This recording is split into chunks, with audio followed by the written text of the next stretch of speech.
అదేవిధంగా దేవుడు కూడా మనకు తండ్రి. ఎవరు దేవుడు? చెప్పండి. దేవుడు మనకేంటిది? తండ్రి.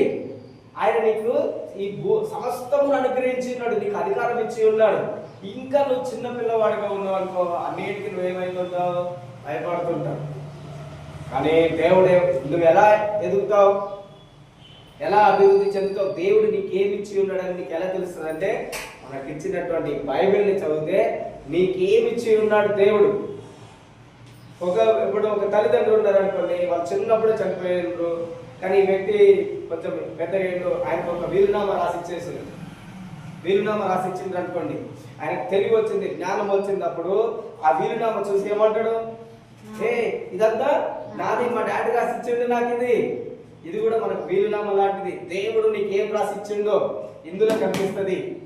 నువ్వు ఈ బైబిల్ చదివితే దేవుడు నీకేమిచ్చిండు,